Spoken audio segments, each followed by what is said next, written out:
Hello, everyone. Welcome to Mount Rushmore. I'm in or near Rapid City, South Dakota. As you can probably see, the presidents over here, up there. Who here can name all four of the presidents that are on Mount Rushmore?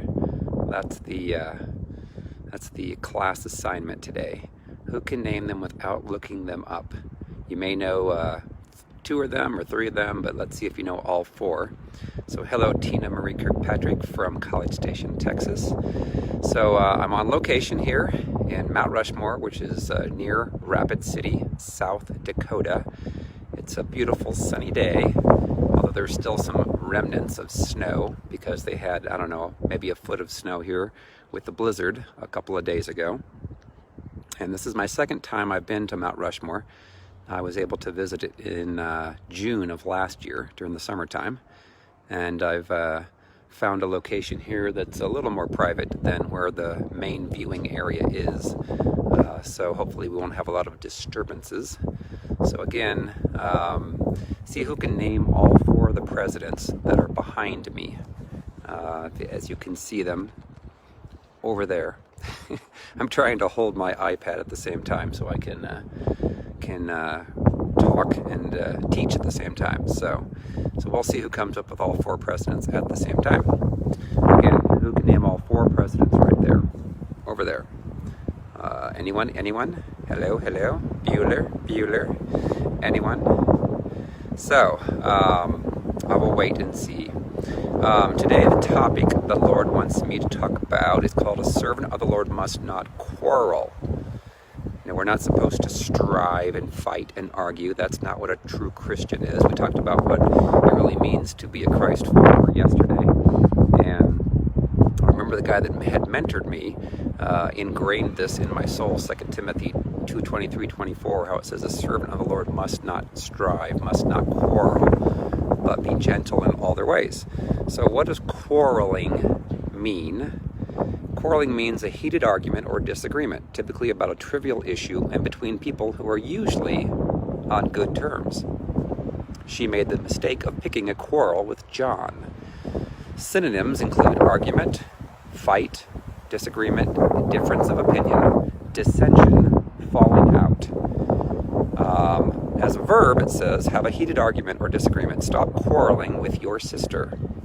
Synonyms: argue, fight, disagree, fail to agree, differ, be at odds, have a misunderstanding, be at variance, fall out.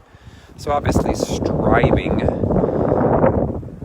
in the terms what the Bible is talking about, is not getting into arguments, not getting into fight, not getting into a lot of things. Let's see, Washington, Jefferson, Lincoln, Roosevelt, Tina Marie Kirkpatrick, you win. Ding, ding, ding, ding, ding, ding, ding. Okay, BC, what do you win now? I have to figure that out. You win an all-expense paid trip to Cleveland, Ohio on September the 7th. There you go, for the True Freedom Conference. Ding, ding, ding, ding, ding. Okay, next I'm going to read 2 Timothy 2:14-26 and see what we get out of this. It says, "Remind them of these things, charging them before the Lord not to strive about words to no profit, to the ruin of the hearers. Be diligent to present yourself approved to God, a worker who does not need to be ashamed, rightly dividing the word of truth.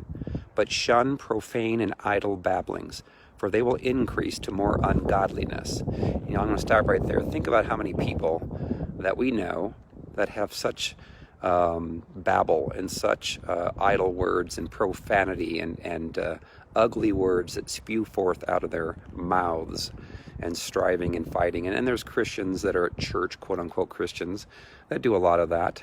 And when I was first taught this, I didn't really know what striving meant.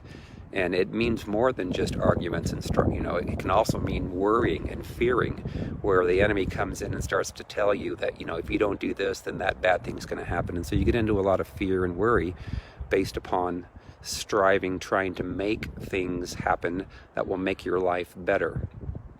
I've learned that it's much better to give everything to the Lord and to devote your life to the Lord, and then let Him open the doors, let Him connect the dots, let Him connect people divinely, had a divine appointment yesterday, actually, at lunch, that a pastor came in from Gillette, Wyoming, and he completely loves deliverance, and he just happened to eat there.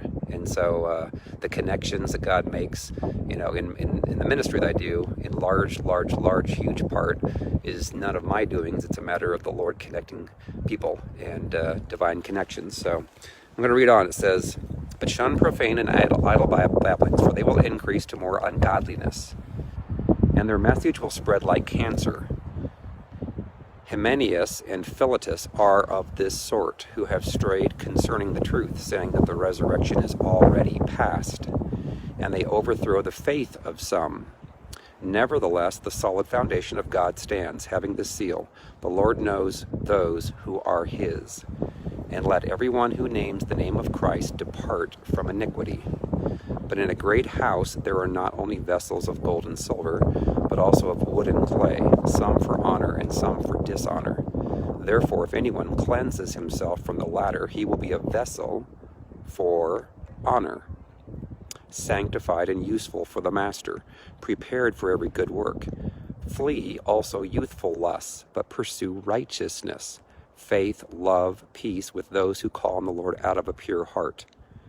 So that's very right in tune with the ministry of Restored to Freedom, is the pursuit of righteousness. That is not talked about that often in the churches. They talk a lot about grace and that we can get away with whatever we want to, and then they go to the hyper grace message where no one's ever repenting anymore, no one's asking for forgiveness, and then that's going to keep them out of heaven because of that type of prideful attitude.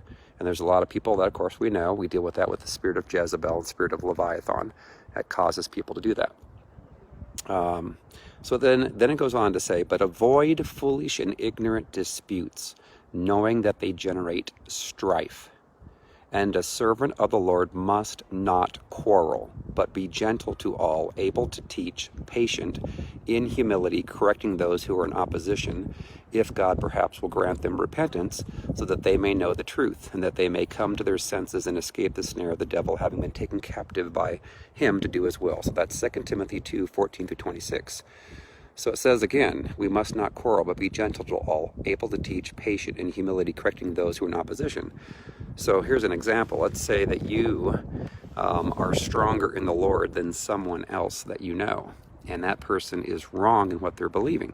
So should you get into an argument and strive with them and raise your voice and elevate your tones and trying to drive home the point that they are wrong and that you are right? That's not what a Christian is all about. We're not supposed to strive. So you think about those that struggle with the spirit of Jezebel and the spirit of Leviathan. What do? They strive, they fight, they argue, they try to provoke, and then they try to get into other people that have those same spirits to come against those of us that are truly trying to operate and flow as a Christian.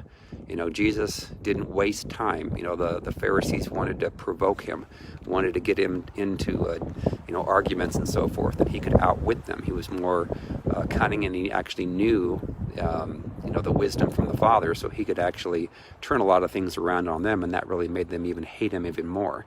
So we just need to understand that we need to make our point with people that have the Jezebel, Leviathan spirits that are trying to strive, and walk away and hang up your phone and get out of Dodge. Not to stay in the presence of those that are trying to fight and argue and strive. We must not ever do that. I won't do that with anyone. And oftentimes people on Facebook may try to get you into strife and fighting and arguing, and you may have to simply block them and delete the comment. Why would you waste your time striving with anyone? It's a waste, and then at some point down down the road, they may end up coming to the realization that what you said to them was truth, and they'll humble themselves, and then they'll receive it, and then they'll admit and move forward and become your friend again. So, but the deal is we must never strive about anything. No arguments, no fighting. And again, that's what the spirit of Jezebel, Leviathan wants to do, is to cause us to pull ourselves away from the peace that we're in, into worrying, striving, fighting, everything that's not of the Lord. So it's ridiculous for a Christian to argue. It's ridiculous for them to strive and fight and argue. So anyway, all that being said, I did want to have a little bit of time left over here to go on a field trip since I'm at Mount Rushmore and let you guys see what I'm seeing here. So let me flip this around. Okay.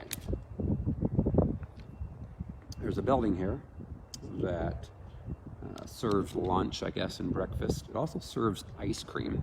So I'm going to start walking. You can see in the mirror here, the windows, the reflection of Mount Rushmore, which I think is kind of cool. There we go.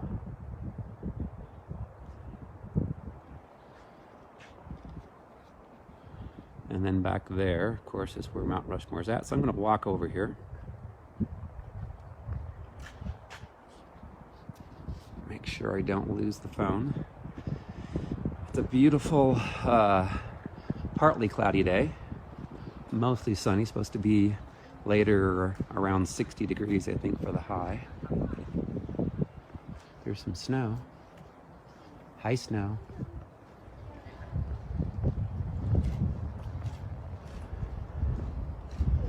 And there's a few people here. Again, it's like 11 o'clock mountain time.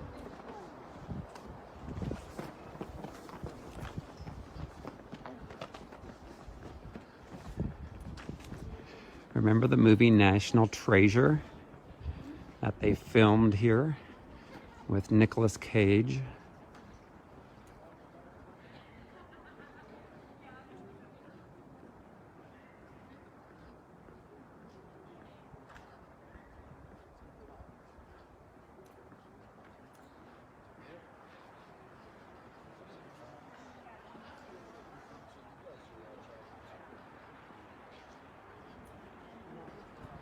This is the Grand View Terrace that you're looking at.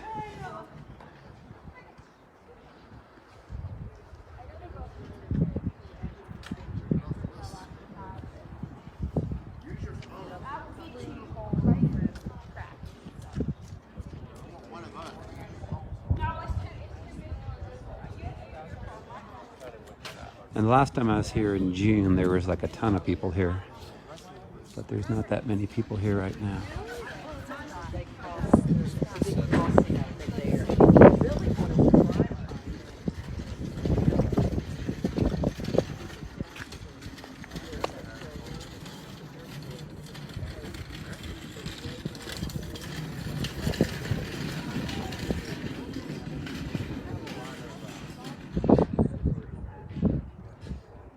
There's some hawks or maybe eagles up there. There you go. That's cool.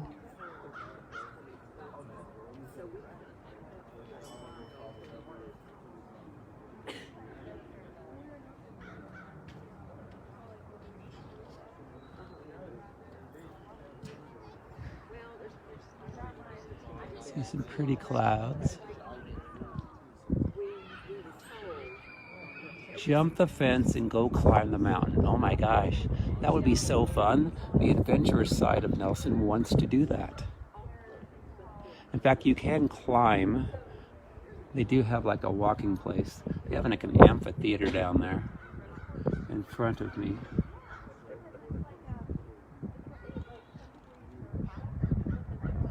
Beautiful blue skies. There's a bird right there.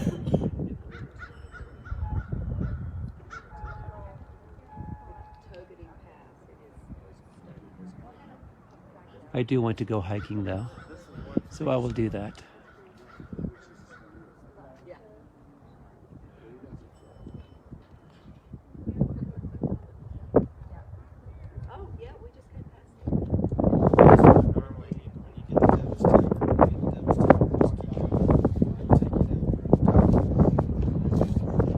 Beautiful day. Beautiful day at Mount Rushmore. I highly recommend everyone should see this before they die. Should be on their bucket list. And yes, the presidents are Washington, Jefferson, Roosevelt, and Abraham Lincoln. And I was thinking about this as I was driving over about Abraham Lincoln. You know, he lost his life fighting for freedom of those that were enslaved. How symbolic is that? You know, Moses tried to free the slaves. And that's really what restorative freedom is trying to do, is to free the slaves, those that are in bondage to demons that don't even know it. And in large part, most are in church.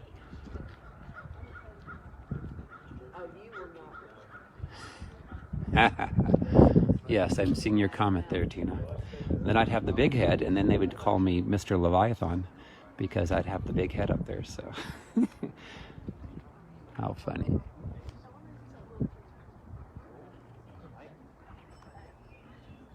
Beautiful day.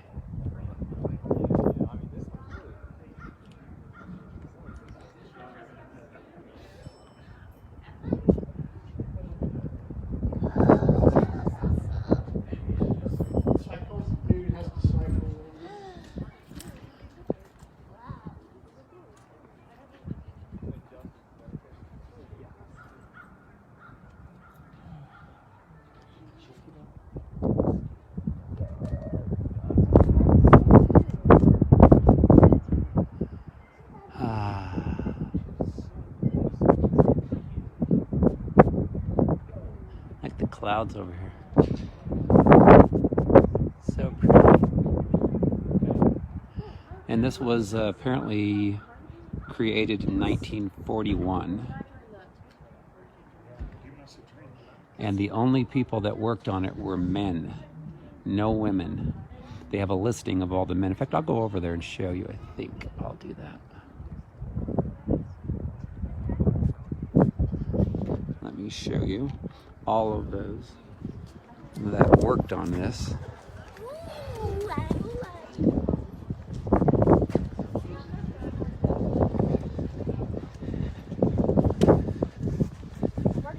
And maybe you guys will see some relatives of yours, because there's like, I don't know, probably 400 or something who had worked on it. Here it's funny, it says Wisconsin, 30th state admitted to the Union. Wyoming, 44th, so these are all the states.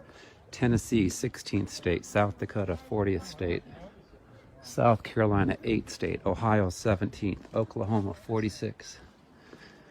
I didn't notice that before. That's cool.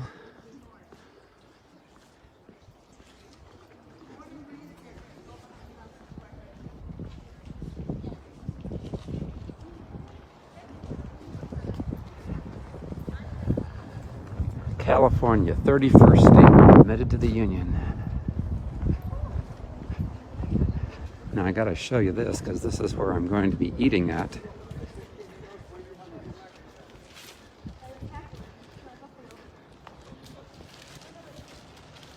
Notice. Ice cream. Yes. Can't wait to eat some ice cream at the president's Mount Rushmore. Yummy, yummy, yummy for my tummy. And they're taking a picture with the presidents in the background. Isn't that cool? I'm not sure how long it took to create the monument. I didn't find that data, but it might show us on here. Yes, it does show us. 1927 to 1941. So right there you go. There's your answer to your question. It took 14 years to build it. So let's see if you have any of your names on here. There's some Andersons.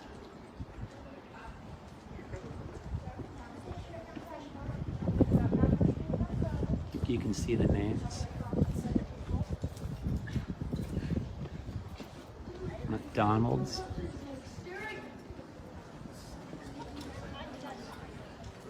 Are there any Schumans? Nope, there's a Schuman. There's some Sanders.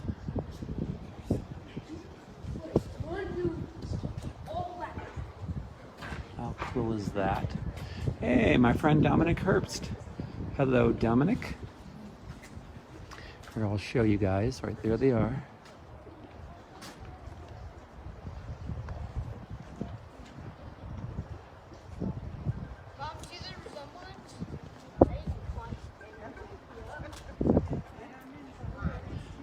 Actually, Tina, I don't think I saw Jackson. I'm gonna go look again. I'm pretty sure.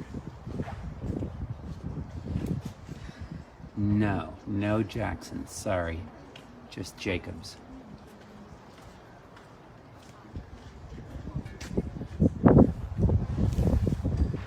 And then I'll show you. This is the guy that was like in charge of the whole project. Gutzen Borglum. And that was sculpted by his son Lincoln.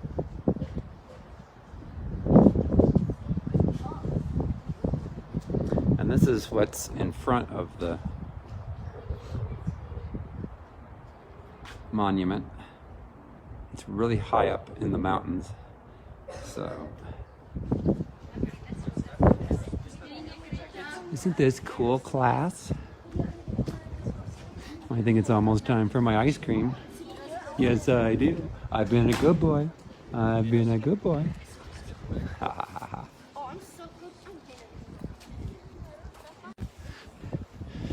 Alrighty, so that is the tour for the day. Enjoy your rest of your Tuesday wherever you are. I'm gonna go eat some ice cream. Love you guys. Restoring America to freedom. One day at a time. See ya. Bye.